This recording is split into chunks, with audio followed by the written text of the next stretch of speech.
Hello dear aspirants, welcome करते हैं आपका डॉन न्यूज़पेपर के कंप्लीट एनालिसिस की आज 142 क्लास के अंदर। And I hope you are doing well. And as you know very well friends कि हम यहाँ पर डेली बेसिस के ऊपर current affair, Pakistan affair, IR और ऐसे के रिलेटेड जितने भी इंपॉर्टेंट टॉपिक्स होते हैं, चाहे हमारे ओपिनियन आर्टिकल्स हों, चाहे हमारे एडिटोरियल आर्टिकल्स हों, चाहे हमारे न्यूज़ आर्टिकल्स हों जो नेशनल लेवल के ऊपर और इंटरनेशनल लेवल के ऊपर बेस करते हैं, उनकी हम डिटेल डिस्कशन करते हैं और एक एग्जाम ओरिएंटेड एनालिसिस करते हैं जो हमारे सीएसएस और पीएमएस प्रिपरेशन के लिए बहुत ज़्यादा इंपॉर्टेंट होते हैं।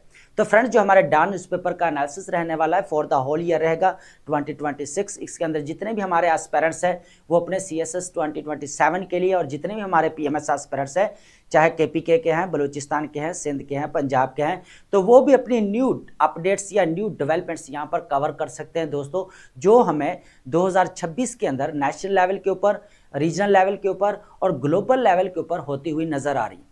तो दोस्तों, इसके साथ साथ अपनी नोट्स मेकिंग लाजमी करते जाएं और एक नोटबुक अपनी बना लें नोट्स की। और अब बहुत सारे एस्पिरेंट्स यहाँ पर कंफ्यूज हैं कि सर हम नोट्स कैसे बनाएं। देखें, और दूसरा क्वेश्चन ये था कि सर ये कौन से पेपर के लिए इंपॉर्टेंट है, ठीक है, कौन से पेपर के अंदर ये क्वेश्चन आ सकता है। देखिए, आपने एक टॉपिक प्रिपेयर करना है, चाहे वो ऐसे के अंदर आ जाए, चाहे करंट अफेयर के अंदर आ जाए, चाहे पाकिस्तान अफेयर के अंदर आ जाए, चाहे आईआर के अंदर आ जाए, ठीक है। अब फॉर एग्जांपल इकोनॉमी का आपका टॉपिक है तो आप इकोनॉमी की यहाँ पर हेडिंग दे लें, नीचे हम जो भी यहाँ पर डिस्कशन करते हैं, चाहे आईएमएफ के रिलेटेड है, चाहे हमारे रिकमेंडेशंस हैं, सजेशंस हैं, फैक्ट एंड फिगर्स हैं, कोई इकोनॉमिस्ट यहाँ पर कोई कह लें कि फैक्ट्स एंड फिगर डिस्कस करते हैं या कोई रेमेडीज देते हैं, तो वो आप ऐड करते जाएं इकोनॉमी वाले पोर्शन के अंदर। लेकिन आपने साथ में डेट लाजमी डालनी है ताकि आपको पता हो कि ये न्यू डेवलपमेंट इस डेट को हमें होते हुए नजर आई है, ठीक है। उसके बाद इसी तरह हम वर्ल्ड पॉलिटिक्स की बात करेंगे या पाकिस्तान की फॉरेन पॉलिसी है, जिस तरह हमें यहाँ पर रीजनल लेवल के ऊपर चेंजिंग देखने को मिल रही है, या हम ये भी कह सकते हैं कि आपका जो ओल्ड वर्ल्ड ऑर्डर है वो आपका यहाँ पर एंड होता हुआ नजर आ रहा है। तो इस तरह जो है अपने टॉपिक को जो है ऊपर यहाँ पर लिखते जाए और नीचे जो हम यहाँ पर स्टेटमेंट्स है, जैसे हमने यहाँ पर वर्ल्ड ऑर्डर चेंज हो रहा है आपका या एंड हो रहा है, हमने बात की थी मार्क कार्नी की, कैनेडियन प्राइम मिनिस्टर, उसके बाद मारियो ड्रैगी की हमने बात की थी, फिर हमने फ्रेडरिक मर्ज जो वाइस चांसलर ऑफ जर्मनी उसकी बात की थी। तो इस तरह जो है आप ऐड करते जाए ताकि आपके पास एक कॉम्प्रिहेंसिव डाटा हो और यहाँ पर जो वैलिड हो, तो उसके साथ आप डेट लाजमी डालते जाए ताकि आपको जब चीज़ें ब्लर हो रही हो तो दोबारा जब आप चीज़ों को रिवाइज करें तो आपको पता हो कि इस डेट को ये न्यू डेवलपमेंट आई थी बेसिकली, ठीक है। तो नोट्स मेकिंग इजी है, जस्ट आपने जो है अपने टॉपिक्स को यहाँ पर सेग्रीगेट करना है, ठीक है दोस्तों। इसके अलावा भी फ्रेंड्स हमारी और भी प्ले लिस्ट आपको मिल जाएंगी, ग्लोबल पॉलिटिक्स, वर्ल्ड पॉलिटिक्स और जियो पॉलिटिक्स के रिलेटेड, आईआर के रिलेटेड आपको प्ले लिस्ट मिल जाएगी, करंट अफेयर, और उसके बाद हमारा पाकिस्तान अफेयर के रिलेटेड, पब्लिक एडमिनिस्ट्रेशन के आपको प्ले लिस्ट मिल जाएगी, उसके बाद ऐसे राइटिंग के आपको 14 लेक्चर्स प्लेलिस्ट में मिल जाएंगे, तो वो आप जो है वो लाजमी जो है उनको गो थ्रू करें, ठीक है। और भी रिक्वेस्ट है कि अगर आपको हमारे लेक्चर्स काफ़ी वैल्यूएबल लगते हैं या आपको लगता है कि हमारे लेक्चर्स आपकी हेल्प करते हैं, तो फ्रेंड्स बी ऑनेस्ट होकर लाइक, कमेंट एंड शेयर लाजमी किया करें। इससे हमें इंकरेजमेंट मिलती है और हमें जो है वो कह लें कि एक अंदर से पैशन आता है कि आपके लिए और चीज़ें जो है हम लेकर आ सकें और आपके सीएसएस पीएमएस जर्नी के अंदर जो है अपना रोल प्ले कर सकें, ठीक है दोस्तों। तो ये इंपॉर्टेंट चीज़ें थी जो हमने यहाँ पर बता दी हैं। अब चलते हैं हमारे इंपॉर्टेंट टॉपिक्स से आज हमारे पास जो रहने वाले हैं उनको 1 बाय 1 जो है यहाँ पर डिस्कस करेंगे।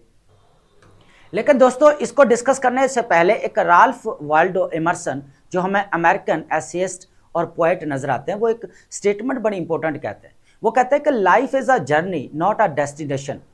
वो कहते हैं कि जो ज़िंदगी है वो एक सफ़र का नाम है, एक मुकाम तक पहुंच जाने का नाम नहीं है।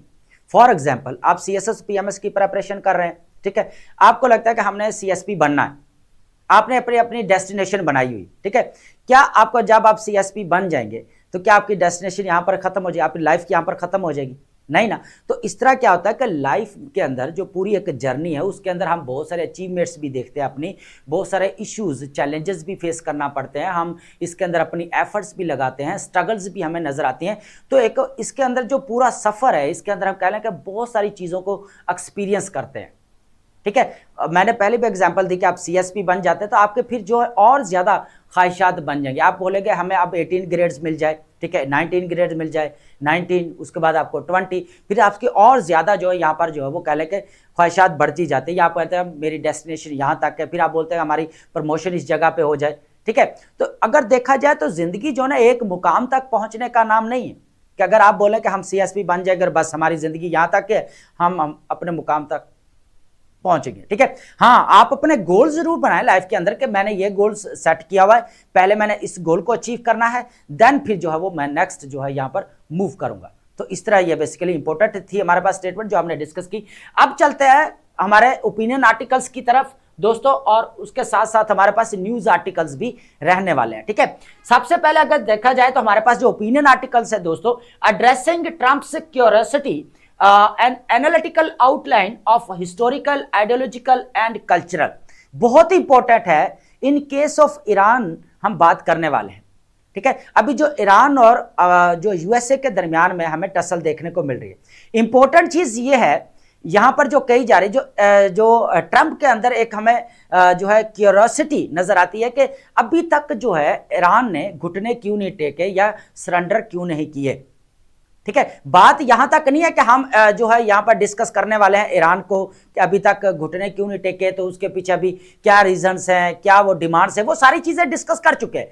हम इसकी बात करने वाले हैं या इसका एनालिसिस करने वाले हैं हिस्टोरिकल बैकग्राउंड के साथ, एग्जाम्पल के साथ, कि जुल्म के सामने कभी भी नहीं झुका जा सकता। अगर आप सोचते हैं ना कि मेरे पास इकोनॉमिक पावर है, मेरे पास मिलिट्री पावर है, तो हिस्टोरिकल आज डिस्कशन करने वाले हैं कि अगर इतने ही यूएसए के अगर मिलिट्री प्रेशर बिल्ड होता तो वहां से उसको मुंह के बल खाना ना पड़ती। फॉर एग्जांपल अफगानिस्तान वाला केस है, 20 ईयर्स तक वो वॉर लड़ा यहां पर, फिर उसको मुंह के बल यहां पर खानी पड़ी। वियतनाम के अंदर इतनी वॉर लड़ने के बाद उसको ह्यूमिलेशन का सामना करना पड़ा यूएसए को। ठीक है, अब भी ट्रंप को यही चीज लग रही है, वो क्यूरियस है कि यहां पर अभी तक जो है कैपिचुलेटेड क्यों नजर नहीं आया, ईरान सरेंडर करते हुए क्यों नहीं नजर आया। ठीक है, एक और यहां पर एग्जांपल हमारे पास 8 to 10 एग्जांपल है, बहुत इंपॉर्टेंट है। इसी तरह हमें यहां पर जो है पैट्रिक हेनरिक, अब पैट्रिक हेनरिक ने यहां पर उसका स्लोगन था कि गेम मी या लिबर्टी या गेम मी डेथ। उसने कहा या तो मुझे आजादी दे दो या मुझे यहां पर मार दो। और वो किसकी बात कर रहे हैं, बेसिकली ब्रिटिश के अगेंस्ट 1775 के अंदर वर्जीनिया जो हमें यहां पर नजर आती है यूएसए की स्टेट। ठीक है, उसी ने यहां पर जो हमें जो है कह लें इंडिपेंडेंस के लिए मूवमेंट हमें नजर आती है, किसके अगेंस्ट, बेसिकली ब्रिटिश के अगेंस्ट। और उसके क्या वर्ड्स थे यहां पर जो हमने डिस्कस किया, अगर ये चाहता कि हम यहां पर जुल्म के सामने चुप करके बैठ जाए और आगे यहां पर झुक जाएं, अतात कर लें इसकी। और इसी तरह हमें यहां पर वॉर ऑफ इंडिपेंडेंस देखने को मिलती है 1857 के अंदर। ठीक है, यहां पर जो है रेबेलियन ग्रुप्स उठते हुए नजर आए दोस्तों। ठीक है दोस्तों, यही बात की जा रही है कि इसके अंदर जो हमारी हिस्टोरिकल जो बैकग्राउंड है, हिस्टोरिकल जो इवेंट्स है, उनको इसके साथ रिलेट किया गया है कि कभी भी मिलिट्री प्रेशर देकर आप किसी भी गवर्नमेंट या किसी भी स्टेट को अपने जो है वो कह ले के मातहत नहीं कर सकते। कि आप बोले कि हमें यही चाहिए, कुछ ना कुछ कॉम्प्रोमाइजेस यहां पर करना पड़ेंगे, ये चीज कही जा रही है। अब हम इसको जो है यहां पर अगर एक और कॉन्टेक्स्ट में देखा जाए तो western hypocrisy on secularism and religion.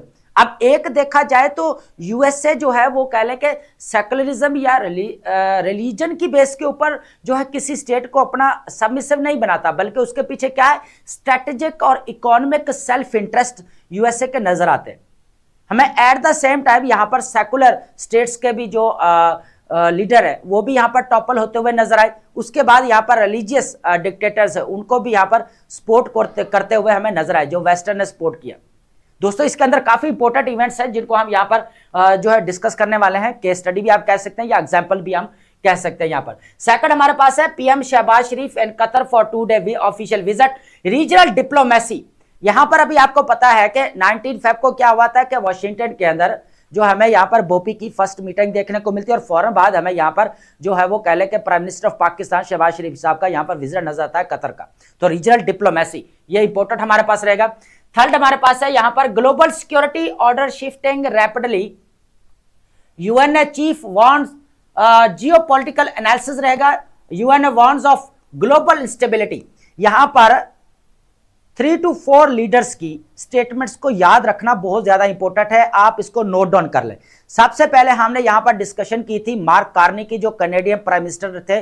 उन्होंने कहा था कि हमें स्ट्रेटेजिक ऑटोनॉमी चाहिए, मिडिल पावर्स को जो है इंपावर करने की बात की। और थर्ड इंपॉर्टेंट चीज उन्होंने कहा था कि जो आपका ओल्ड रूल बेस्ड ऑर्डर है वो यहां पर एंड हो रहा है, एक चीज ये, दूसरा जो उन्होंने वर्ल्ड इकोनॉमिक फोरम के ऊपर कही, दूसरा वो जो हमें नजर आता है यहाँ पर जर्मनी के वाइस चांसलर फ्रेडरिक मर्ज जो कहते हैं कि यहाँ पर जो आपका ओल्ड ग्लोबल ऑर्डर है वो यहाँ पर चेंज किया जा रहा है या शिफ्ट होता हुआ हमें नजर आ रहा है, ठीक है। उसके बाद हमें यहाँ पर मारियो द्रैगी जो वो कहते हैं कि आपका जो करंट ग्लोबल इकोनॉमिक ऑर्डर है वो आपका डिफंक्ट हो चुका है यहाँ पर।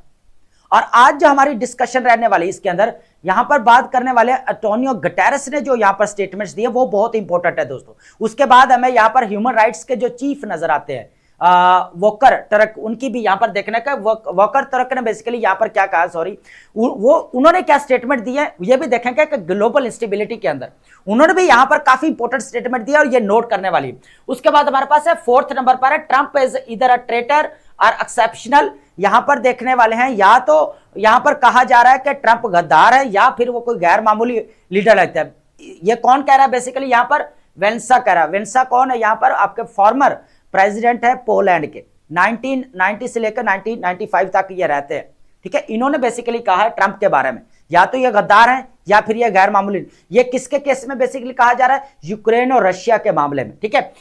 एम्बिवेलेंट व्यू ऑन ट्रंप, तो ये दो तरफा है, इसके ऊपर हम डिस्कशन करने वाले हैं कि या तो वो गद्दार है या एक कह ले कि एक्स्ट्रा ऑर्डिनरी पॉलिटिकल लीडर देखने को मिल सकते हैं जो नोबेल प्राइज के लिए जो कहा जा रहा है। तो यहां पर ऑलरेडी अगर देखा जाए जो लेक विंसा है ये नोबेल लॉरेट भी हमें नजर आते हैं दोस्तों, ठीक है। और उसके बाद इन्होंने एक इंडिपेंडेंस ट्रेड यूनियन भी बनाई थी अंडर किसके, बेसिकली यहां पर सोवियत यूनियन के, ठीक है। तो ये फर्स्ट हमें नजर आता है जो डेमोक्रेटिकली इलेक्टेड हुए थे प्रेसिडेंट, ठीक है। ये चीज भी है इनके बारे में। लास्ट में हमारे पास रहने वाली है वोकैब, और वोकैब हम लाजमी डिस्कस करते हैं। देखो दोस्तों, आपने वोकैब को सिनोनिम्स या एंटोनिम्स के पॉइंट ऑफ व्यू से इसको नहीं देखना। मैं हमेशा से कहता आया हूं कि अपनी वोकैब को बिल्ड करें अपना एक, जिस तरह मैं पहले भी कहता हूं कि बैंक बैलेंस होता है ना, इसी तरह जो है आपने बैंक वोकैब बनानी, ताकि आप जब राइटिंग स्किल के अंदर कर रहे हो या आप राइटिंग प्रैक्टिस सॉरी कर रहे हो, जब आप मेन एग्जाम के अंदर बैठे हो, तो आपके पास इतनी वोकैब होनी चाहिए जिससे आपका एक्सप्रेशन ठीक हो सके, जिससे आपका रेपिटेशन वाला मसला है, चाहे वर्ड्स का है चाहे आपका आइडियाज का, उससे ठीक हो सके। जो मोल्ड करके बार बार बोला जा रहा है ना, स्टेटमेंट को लिखो, मोल्ड करके स्टेटमेंट को लिखो, तो जितनी देर आपकी लैंग्वेज और अच्छी वोकैब और कह ले के टॉपिक के रिलेटेड वर्ड्स, टर्मिनोलॉजीज या जॉर्गन्स नहीं है, तो फिर देन आप अपनी जो स्टेटमेंट मोल्ड करके जो कहा जा रहा है ना वो नहीं लिख सकते। तो वोकैब का इतना पीछे बैंक रखें कि वो आप टॉपिक के रिलेटेड टर्मिनोलॉजीज हैं, चाहे जॉर्गन्स हैं, चाहे वर्ड्स हैं, उनको इजीली जो है आप जो है वो पिक करके लिख सके मेन एग्जाम के अंदर, और बहुत सारी चीजों से आप बच भी सकते हैं। उससे आपका डिस्कोर्स अच्छा हो सकता है, एक्सप्रेशन आपका अच्छा हो सकता है, ठीक है दोस्तों। तो अब चलते हैं हमारे टॉपिक्स की तरफ, जो हमारे पास मेन जो रहेंगे आगे नेक्स्ट ओपिनियन आर्टिकल्स हैं, इनको वन बाय वन जो हम देखने वाले हैं दोस्तों। सबसे पहले यहां पर देखेंगे Iran USA foreign policy and historical context. अभी हम जो पीछे डिस्कस करके आए हैं कि जो यूएसए मिलिट्री जो यहाँ पर प्रेशर बिल्ड कर रहा है ईरान के ऊपर, और अभी उसको क्यूरोसिटी देखने को मिल रहा है ट्रंप की कि इन्होंने अभी तक कैपिचुलेट क्यों नहीं किया, मीन्स अभी तक सरेंडर क्यों नहीं किया ईरान ने। तो ये नहीं है कि आप जुल्म के सामने और आप मिलिट्री प्रेशर बिल्ड करेंगे और वो सामने आपका झुक जाएगा। तो यही एग्जाम्पल हम देखने वाले हैं यहाँ पर हिस्टोरिकली, ठीक है। सबसे पहले ये अलायंस हम देखेंगे, Donald Trump finds himself perplexed by Tehran refusal to surrender. जब से जो ईरान ने यहाँ पर सरेंडर करने से यहाँ पर इनकार कर दिया कि हम सरेंडर नहीं करेंगे, तब से हमें यहाँ पर जो है वो कॉम्प्लेक्सिटी का शिकार होते हुए नजर आया है। And the face of the overwhelming American military pressure and the answer lies not in the geopolitics alone.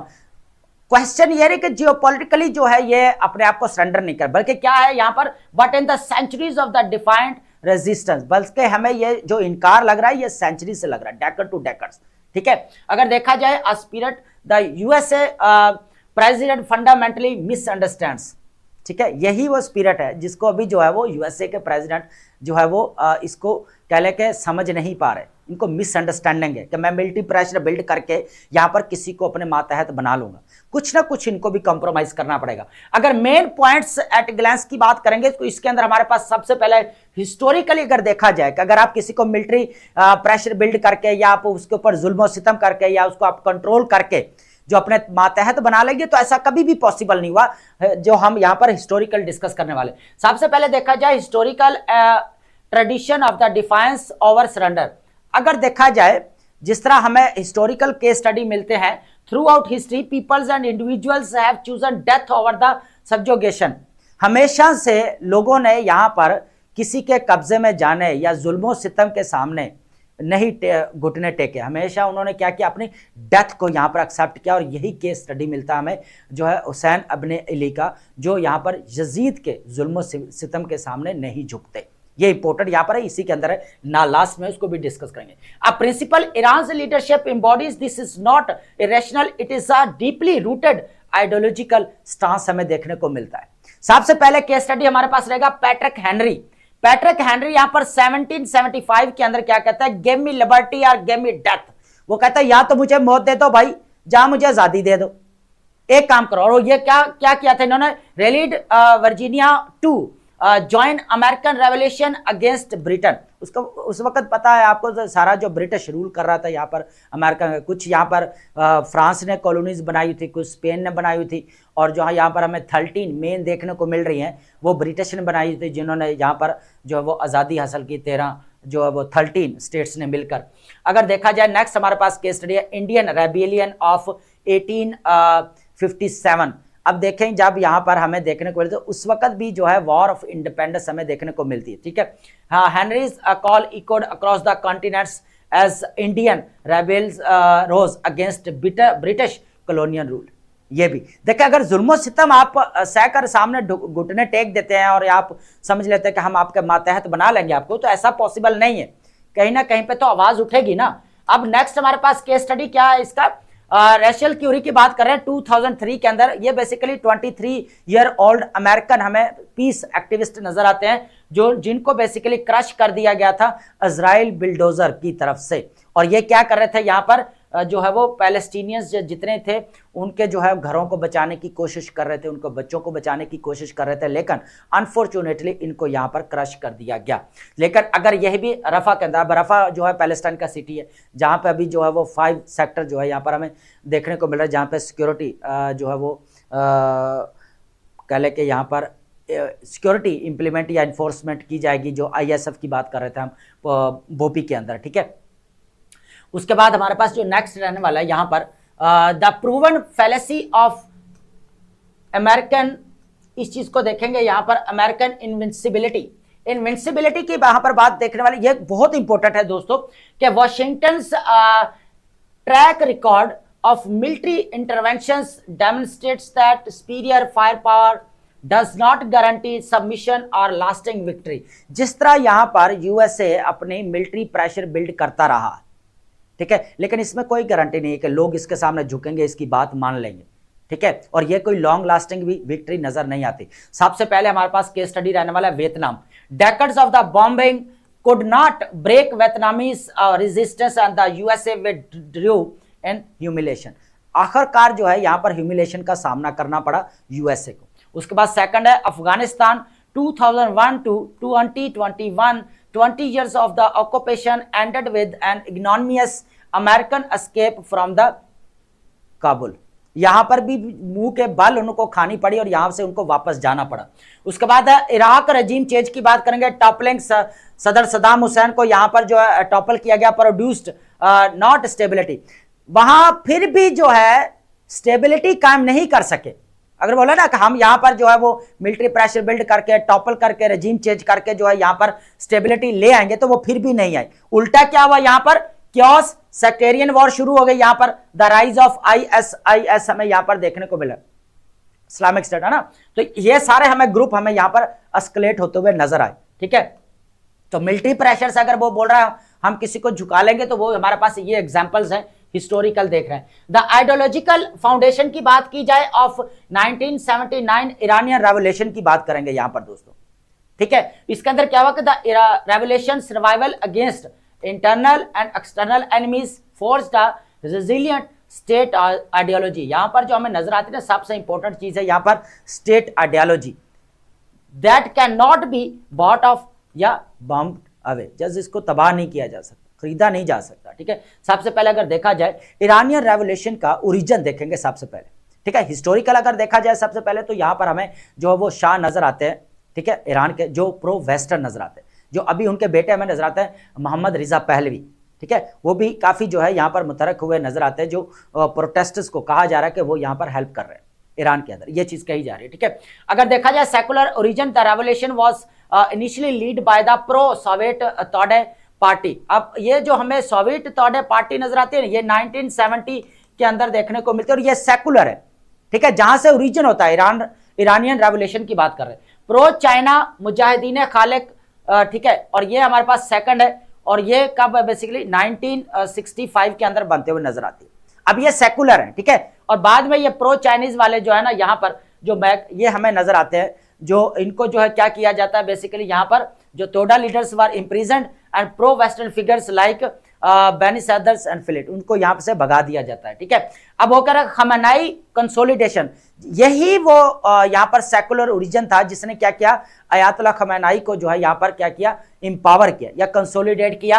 Arriving from the Paris after Shah falls, Khamenei out manoeuvred secular rival. सबसे पहले अगर देखा जाए तो यहाँ पर हमें जब ये पेरिस से आए तो ये आपको क्या लगता है, यहाँ पर रिलीजियस आइडियोलॉजी स्टार्ट हो, नहीं, ये भी यहाँ पर हमें क्या नजर आते हैं, यहाँ पर सेकुलर राइवल्स ही नजर आते हैं। तोडा लीडर्स वर प्रिजन, फिर बाद में ये उसके बाद रिगन्स कॉम्प्लेक्सिटी की बात करेंगे, द ईरान कॉन्ट्रा अफेयर्स।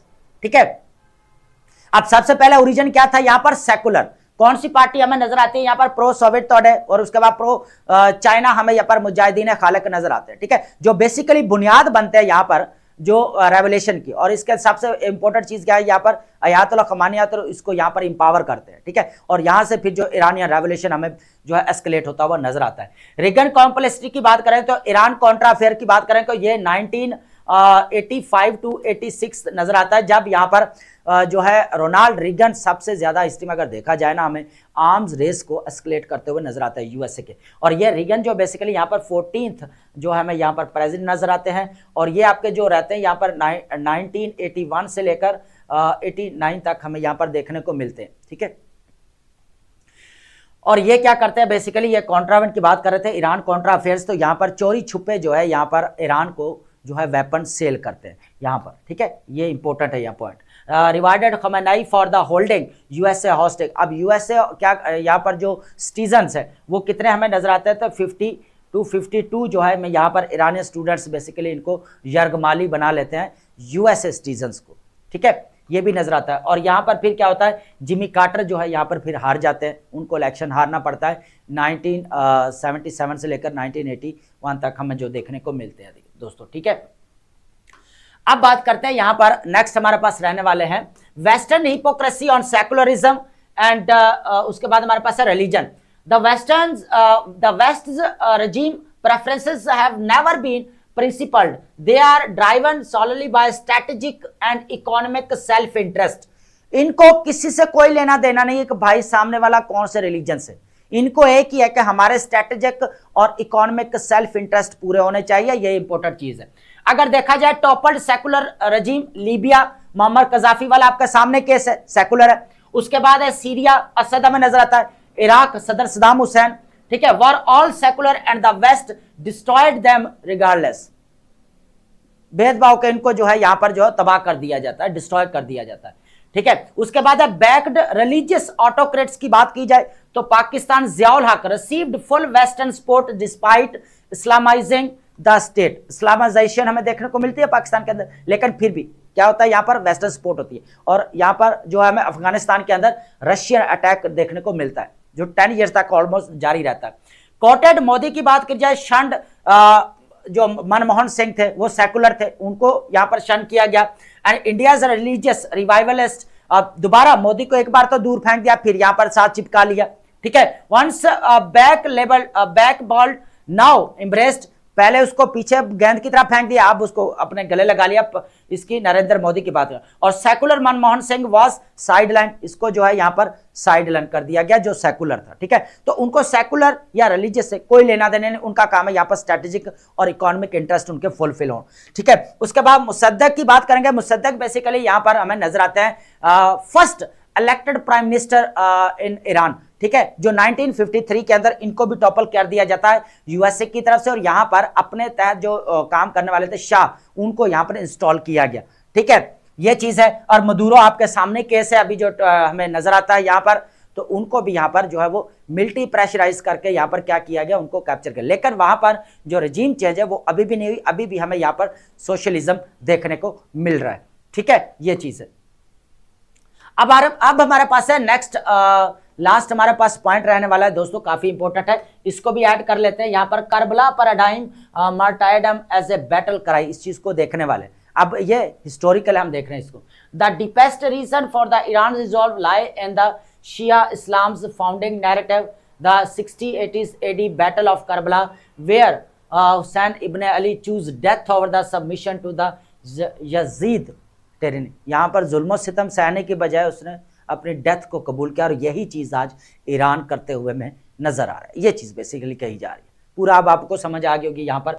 फिर हमें यहाँ पर मौलाना मोहम्मद अली जौहर की जो है वर्स नजर आती है। The killing of the Hussain in fact marked Yazid demise, कत्ले हुसैन असल में मर्गे यजीद है, इस्लाम जिंदा होता है हर करबला के बाद। तो ये टोटल जो है इसकी ट्रांसलेशन हमें दे। उसके बाद हुसैन फहमीदा में 13 ईयर ओल्ड ईरानियन बॉय नजर आता है, जो अपने जो ग्रेनेड बांध कर वो क्या करता है, जो इराक के टैंक है उनके नीचे बेसिकली चला जाता है। ठीक है, द स्ट्रीट चैंट की बात की जाए तो अभी भी वहां पर जो है वो कह लें कि Hussain rule my heart and soul martyrdom fills my spirit's bowl. तो ये अभी भी वहां पर जो है वो कह लें कि ये स्लोगन्स हमें देखने को मिल रहे हैं, नारे। ठीक है, echoes throughout the Iran and Qom as a living ideology not mere rhetoric.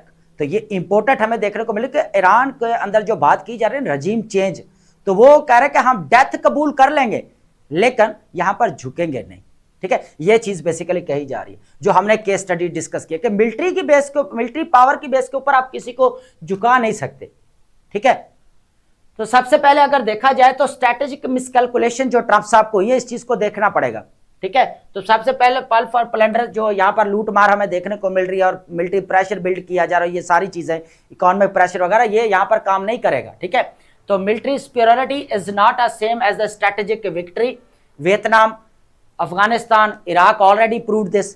ठीक है, यहाँ पर ऑलरेडी हमें पता चल रहा है। लेकिन अयातुल्लाह खुमैनी जो है यहाँ पर ऑन हुसैन फमीदा कहते हैं कि हमारे जो है ना, हमारा leader is that 30 year old child who with his small heart, बिल्कुल छोटे दिल का, जो for greater than hundreds of the our tongues, हमारी जबानों और पैम से ज्यादा भी वो हमें बड़ा नजर आता है। तो through him with the grenade under the enemy tank, और दुश्मन के टैंक के नीचे वो जाकर जो है वो यहाँ पर शहीद हुआ। तो ये चीज हमें यहाँ पर देखने को मिल रही है। तो कहा यह जा रहा है बेसिकली इवेंट्स, ये कहा जा रहा है कि हमेशा यूएसए ना तो मजहब की बुनियाद के ऊपर या किसी सेकुलरिज्म की बुनियाद पर जो किसी को टॉपल करता है या उसको गिराता है, बल्कि उसको हमेशा से अपने स्ट्रैटेजिक जो है ना यहाँ पर इंटरेस्ट जो है फुलफिल करना होता है, या नेशनल इंटरेस्ट जो है वो गेन करना होता है, या ये भी कह सकते हैं जिस तरह यहाँ पर मिलिट्री प्रेशर बिल्ड किया जा रहा है ईरान के अंदर। तो अब यहाँ पर डिमांड्स भी तो आ रही है ना ईरान के यूएसए की तरफ से।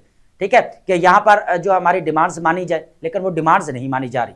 ठीक है, बात सारा जो मसला अड़ा है ना वो यहाँ पर न्यूक्लियर फैसिलिटीज के ऊपर है, जो ईरान बिल्कुल कंप्रोमाइज नहीं। और अगर ईरान इसके ऊपर कंप्रोमाइज करता है तो ईरान के अपने आप के अंदर ही एक मौत होगी, है ना। ये चीज बेसिकली कही जा रही है। तो अब चलते हैं हमारे पास जो नेक्स्ट न्यूज आर्टिकल रहने वाला है, ये काफी इंपॉर्टेंट है हमारे पास, जो अभी जो हमें यहाँ पर रीजनल डिप्लोमेसी देखने को मिल रही है दोस्तों।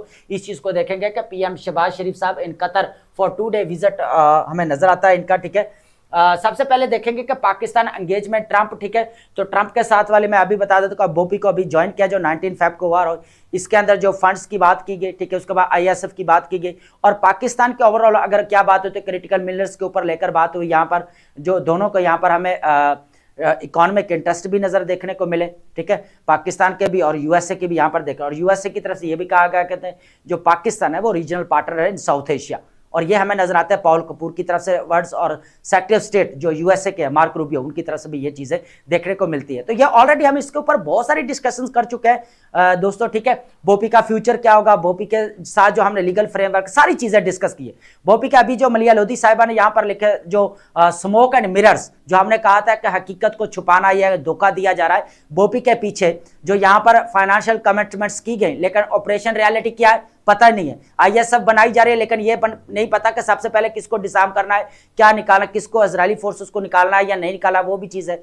उसके बाद हमें यहाँ पर जो है वो लैंड सीजर भी देखने को मिली वेस्ट बैंक के अंदर, जो यहाँ पर इजराइल कर रहा है। तो ये सारी चीजें हम डिस्कस कर चुके हैं। तो ये अब जो बात हम करने वाले हैं यहां पर, जो अभी कतर का विजिट है पाकिस्तान का, इस चीज को देखेंगे, ये नोट डाउन करने वाला है हमारा।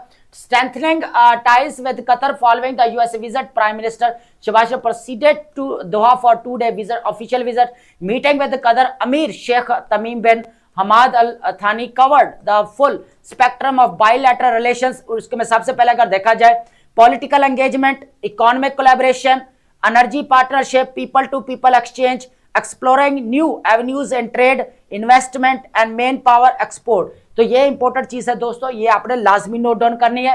उसके बाद है ब्रॉडर रीजनल इंप्लीकेशंस की बात की जाए, these diplomatic moves reflect a sustained effort by regional leaders to navigate the geopolitical landscape, fostering mutual trust and close coordination at regional and international forums, and such engagements are critical for stability, prosperity, addressing the complex challenges beyond military posturing। ठीक है, तो ये सारी चीजें हमें देखने को मिल रही है, और ये केस स्टडी बल्कि डिस्कस भी किया गया होगा जो अभी ईरान के अंदर सिचुएशन हमें देखने को मिल रही है, क्योंकि यूएई ने और कतर ने और इन कंट्रीज ने ऑलरेडी अपनी टेरिटरीज को जो है इस्तेमाल करने से मना कर दिया अगेंस्ट ईरान। ठीक है दोस्तों, तो ये हमारे पास जो विजिट रहा है, जो ये चीजें डिस्कस की है, ये इंपॉर्टेंट है, आप ये लाजमी नोट डाउन करिएगा।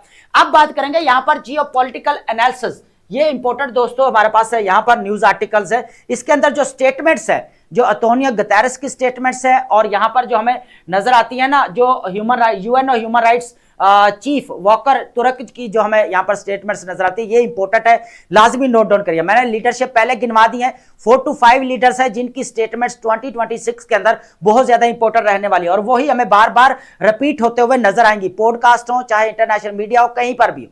ठीक है, वही चीज आएगी। सबसे पहले अगर देखा जाए UN's secretary general Antonio Guterres on the shifting global order, इस चीज की बात करेंगे। Addressing the UN human rights council, Guterres highlighted the period of the chaos and change. क्या कर रहा है कि बेसिक बिल्कुल हमें क्योस और चेंज होते हुए नजर आ रहा है, ये एंटोनियो गुतेरेस के यहाँ पर रिमार्क्स हैं। Demanding are renewed international security architecture, और ये भी कहा है कि हमें अब न्यू जो है इंटरनेशनल सिक्योरिटी आर्किटेक्चर बनाने की जरूरत है। ठीक है, उसके बाद उन्होंने कहा human rights are the under full scale attack, बिल्कुल जो है वो कह लें कि बिल्कुल खतरे में पड़े हुए हैं जो आपके जितने भी कह लें कि ह्यूमन राइट्स हैं। ठीक है, वो सारे। तो world view with the rule of law being out muscled by rule of force, जो आपके रूल ऑफ लॉ है वो यहाँ पर खत्म किया जा रहा है, एंड हो रहा है, और वो किसकी बुनियाद पर किया जा रहा है? बेसिकली ताकत की जोर पर। किसकी बुनियाद पर? ताकत के जोर पर। ये बहुत इंपॉर्टेंट है, rule of law being out muscled by the rule of force, ताकत की बुनियाद पर जो रूल ऑफ लॉ को यहां पर मसला जा रहा है या उसको जो है यहां पर तोड़ फोड़ हो रही है, उसके बारे में कहा जाए। एक और स्टेटमेंट है, when might become right, rights become fragile. तो जब यहां पर जिसकी लाठी और जिसकी भैंस, जिसके पास ताकत है, अगर वही रूल करेगा तो फिर तो सारे जो मल्टीलैटरल इंस्टीट्यूशन है वो उनका काम क्या है, फिर वो तो खत्म हो गई यहां पर। तो ये स्टेटमेंट्स हमें देखने को मिल रही है। Expressed outreach Russia's war in Ukraine, citing over 1500 civilian deaths in 4 years। उसके बाद है condemned blatant violations in occupied Palestinian territory, stating the two state solution is being stripped away in the broad daylight. तो ये important statement है, तीनों ये हम जो डिस्कशन किया ना, स्टेटमेंट्स जो आ रही हैं ये इंपॉर्टेंट है, एंटोनियो गुतेरेस की, ये लाजमी आपने नोट डाउन करनी है। उसके बाद जो हमारे पास स्टेटमेंट्स रहने वाली हैं यूएन और ह्यूमन राइट्स के, जो हमारे नजर आते हैं वॉकर तुर्क कंसर्न्स, वो क्या कहते हैं इस चीज को देखते हैं दोस्तों, ये भी काफी इंपॉर्टेंट है हमारे पास रहने वाले। Turk echoed Guterres warnings pointing to deeply worrying trend where domination and supremacy are making come back. यहां पर कहा जा रहा है कि सुपरमेसी और डोमिनेंट वाला जो डोमिनेंस वाला जो एलिमेंट है वो दोबारा आते हुए नजर आ रहा है। बेसिकली कहां पे, जो जैसे यहां पर ब्रिटिश रूल करता था, अपनी हेजमनी को जमाए रखता था पूरी दुनिया के अंदर फिजिकल जाकर, और इसी तरह वही चीज है वो कह रहा है कि वापस होते हुए हमें नजर आ रही है यहां पर। और ये कौन कह रहा है यहां पर? वॉकर तुर्क कह रहे हैं। अगर देखा जाए तो fierce competition for powers, controls and resources, सबसे ज्यादा प्रॉब्लम क्या है यहाँ पर? पावर के लिए लड़ा जा रहा है, कंट्रोल करने के लिए लड़ा जा रहा है, और थर्ड आपका रिसोर्सेज के लिए। और रिसोर्सेज क्या है आपके? जितने भी क्रिटिकल मिनरल्स है, ऑयल है, गैस है, सारे जितने भी हमारे पास रिसोर्सेज है। Is unfolding globally with the use of force to resolve dispute becoming normalized. अब यहां पर जो डिस्प्यूट है उनको ताकत की बुनियाद पर खत्म करना एक नॉर्मल बन चुका है, यहां पर यह चीज कही जा रही है। उसके बाद है called for collective actions to protect rights, counter top down autocratic trends and criticizing leaders who believe they are above the law and weaponize their economic leverage। ये बहुत इंपॉर्टेंट स्टेटमेंट्स है, इनको आपने लाजमी जो है नोट डाउन करनी है फ्रेंड्स। अब हम चलते हैं, हमारे पास जो नेक्स्ट रहने वाली है यहां पर लास्ट, ट्रंप इधर अ ट्रेटर और एक्सेप्शनल लीडर, इस चीज को यहां पर देखेंगे, ये बहुत इंपॉर्टेंट है। बेसिकली लैक वेंसा, ये जो WALES है, इनकी जो प्रोनाउंसिएशन है बेसिकली वो ये है कि लैक वेंसा इनको बोला जाता है यहां पर। एम्बिवेलेंट व्यू ऑन ट्रंप, सबसे पहले देखेंगे ट्रेटर के इसके लेंस में कि क्या है। फॉर्मर पॉलिश में जो पोलैंड की बात कर रहे हैं, ये प्रेसिडेंट लैक वेंसा जो फॉर्मर प्रेसिडेंट रह चुके हैं और ये डेमोक्रेटिकली इलेक्टेड हुए थे फर्स्ट, ठीक है। Notes that on the surface USA president Donald Trump appears as a Russia's lackey and a simply traitor in his approach to Russia, particularly concerning the Ukraine conflict. अब जो बार बार हमें यहाँ पर recently देखने को मिल रहा है ना कि रशिया यूएसए ने यूक्रेन को कहा कि जो उसने टेरिटरी रशिया ने कैप्चर किया तो उसको वापस कर दो, उसके कंट्रोल में दे दो उसको। तो यूक्रेन कह रहा है कि भाई मैं टेरिटरी जो देने वाला नहीं है, ऑलरेडी डॉनस्टैक है या 20% कब्जा कर चुका है, तो यूएसए कह रहा है कि आप उसको दे दो, यहाँ पर टेरिटरी जितने भी कैप्चर किया है किसको दे दो, रशिया को दे दो, यूक्रेन को बोला। लेकिन वो इस चीज के ऊपर जो है बिल्कुल आमादा नहीं है कि हम ऐसा करेंगे। और यही चीज हमें यहाँ पर देखना, क्या यहाँ पर जो है कहा जा रहा है कि हमें ट्रंप जो है वो गद्दार नजर आते हैं यहाँ पर, ये यूक्रेन और रशिया के मामले में ये चीज है। तो Ukraine this perspective is stark especially as the 4th anniversary of the Russia's full scale invasion of Ukraine approaches. अगर देखा जाए यहाँ पर 24 फेब को जो है हमें यहाँ पर 2022 के अंदर जो हमें वॉर स्टार्ट होते हुए नजर आई, और अब जो है यहाँ पर 5th ईयर के अंदर ये जो है वो चली जाएगी। तो अभी तक जो है इसका सॉल्यूशन नहीं निकला। हालांकि ट्रंप ने 20 जो हमें 8 पॉइंट्स भी देखने को मिले यहाँ पर, पीस पॉइंट, लेकिन उनका भी कोई फायदा नहीं हुआ। लेकिन कहा यह जा रहा है कि यूक्रेन के ऊपर भी प्रेशर बिल्ड किया जा रहा है कि रशिया जो कैप्चर कर चुका है टेरिटरी वो रशिया को दे दी जाए, ये चीजें भी देखने को मिल रही है।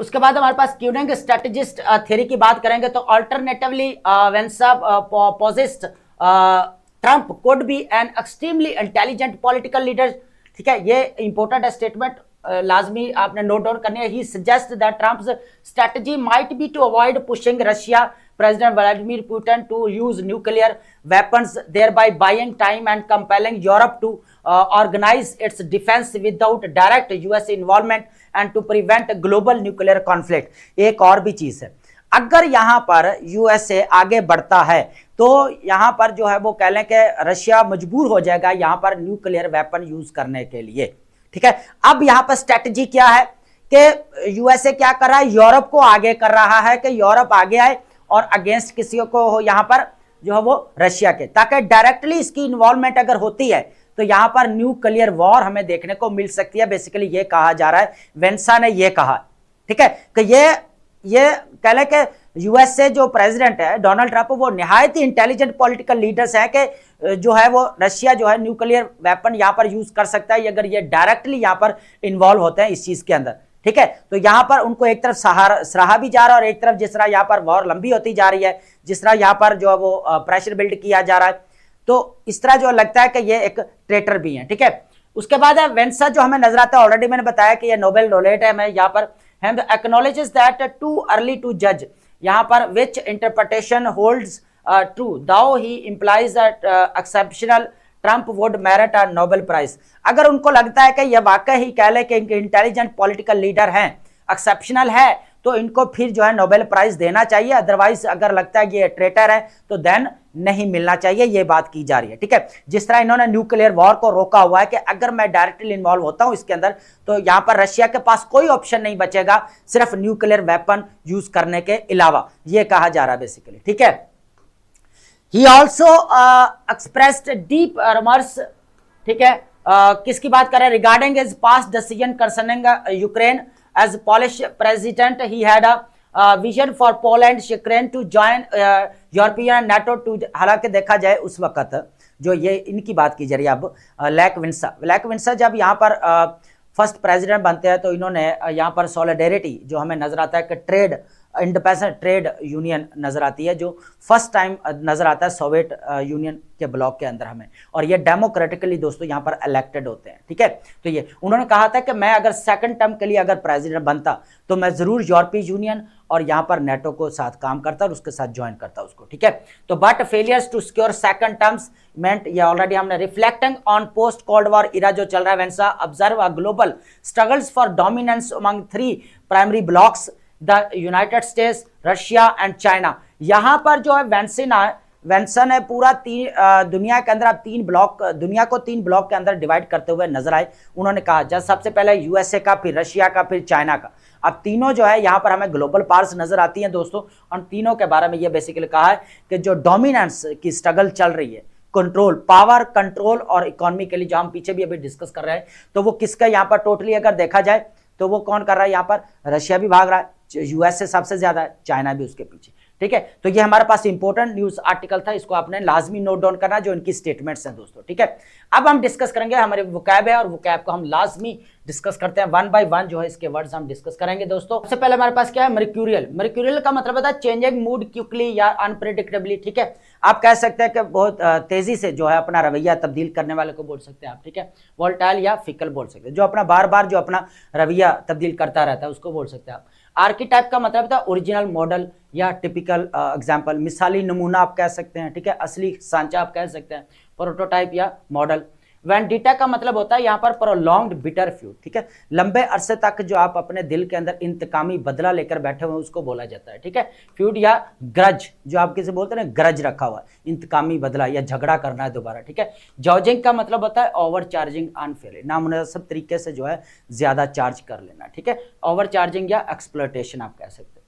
टंबल का मतलब होता है सडन फॉल, अचानक से गिर जाना, ठीक है।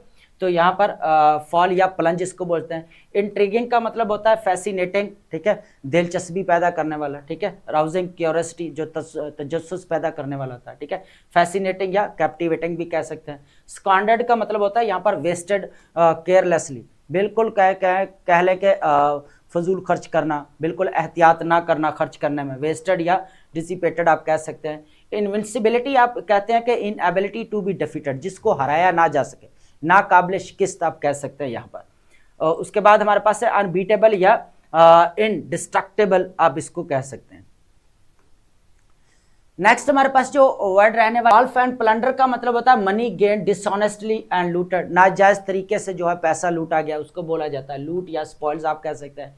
डिफाइंस का मतलब होता है ओपन रेजिस्टेंस, ओपन मुजाहमत करना, खुलम खुला जो है तजाद करना या खुलम खुला मुजाहमत करना या बगावत करने को बोल सकते हैं, रेजिस्टेंस या रेबेलियन। उसके बाद इग्नोमियस का मतलब होता है शेमफुल या डिस्ग्रेसफुल आप कह सकते हैं, शर्मिंदगी का बायस बनना, ठीक है। उसके बाद डिस्ग्रेसफुल या ह्यूमिलेटिंग। फैलेसी का मतलब होता है फॉल्स बिलीफ, झूठा अकीदा भी आप कह सकते हैं, मिस्टेकन आइडिया, गलत आइडिया भी कह सकते हैं यहाँ पर। उसके बाद आप मिसकंसेप्शन या एरर, गलती भी आप कह सकते हैं। मूरिंग का मतलब था फिक्स्ड बेस और फाउंडेशन, बुनियाद को बोला जाता है बेसिकली, ठीक है। एनकरेज या फाउंडेशन, ठीक है। लॉज्ड का मतलब होता है प्लेस्ड और अकोमोडेटेड, ठीक है, स्टेशन या अकोमोडेटेड। ब्लैक बॉलिंग का मतलब होता है यहाँ पर एक्सक्लूडिंग बाय वोट और रिजेक्शन, ठीक है। क्या करना है यहाँ पर, बाइकआउट कर देना, या तो वोट देकर आप कर सकते हैं या वैसे रिजेक्ट किया जा सकता है उसको, ठीक है, बाइकआउट या ऑस्ट्रासाइज। सक्सेंट का मतलब होता है यहाँ पर ब्रीफ क्लियरली एक्सप्रेस, बिल्कुल वाजे तौर पर एक्सप्लेन करना लेकिन मुख्तसर करना, क्या बोले जी, मुख्तसर, ठीक है, कंसाइज या टर्स। फॉल्टरिंग का मतलब होता है वीकनिंग और लूजिंग स्ट्रेंथ, अपनी ताकत को खो देना आस्ता आस्ता, ये भी कह सकते हैं। वेवरिंग या वीकनिंग, कमजोर बनते जाना। लेसरेटिंग का मतलब होता है डीपली कटिंग और कॉजिंग पेन, जो बहुत सारी तकलीफ का बायस बने, ठीक है, या चोट लगने के बाद भी आप कह सकते हैं यहाँ पर। एगनाइजिंग या सीरिंग भी आप इसको कह सकते हैं, ठीक है। उसके बाद हमारे पास है अम्यूनेशन। अम्यूनेशन का मतलब होता है यहाँ पर वेपन्स सप्लाई, बुलेट्स और शेल, गोला बारूद को भी आप बोल सकते हैं यहाँ पर दोस्तों। म्यूनेशंस या आप यहाँ पर ऑर्डिनेंस इसको बोल सकते हैं। तो आई होप आपने लेक्चर अंडरस्टैंड किया होगा and thank you so much.